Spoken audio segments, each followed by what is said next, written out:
can you give the audience maybe just like a 2-minute primer on who Doc Cavazzos was or is? I mean, I'll just preface it by saying, he eventually became one of the most notorious biker bosses in America.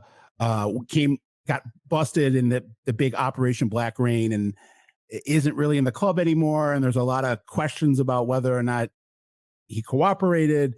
But at one point, he cooperated. He signed a statement. I mean, I would never outright call anyone an informant or say they cooperated without proof and paperwork. And in the discovery, it is 100% that Doc. But the point I'm trying to make is that at one point, Doc was as big as they came in that world. So I just kind of want you to tell the audience like who this guy was, the first time you met him, what you thought of him, stuff like that. Yeah, I mean, I was only in the club under him for about a year, but I will say, I mean, he was a really charismatic guy. He was very likable. I mean, he had a lot of really strong leadership skills, right? And regardless of how things played out, I do think he did some good for the club initially. He kind of at the time when he took over, the Mongols were down to a few members. They were still in that really old school vibe. Dudes were doing meth and beating each other up and kind of running people off. And Doc really changed that culture. And Doc really started to bring in that new generation of Mongols that I came in under. So he did a lot of positive things and really started help with growth and stuff like that.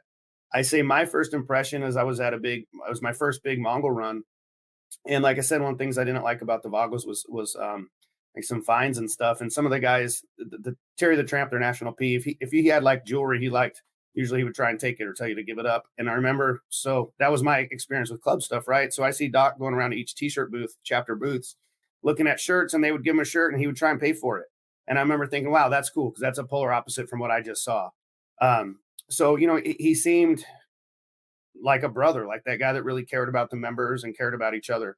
I didn't know him enough to say much more than that, but I can say, although he single-handedly almost ruined our club by giving away our trademarks and doing some pretty backhanded stuff, he did bring a lot of guys into this club, help us establish a new era and kind of revamp the style of the Mongols.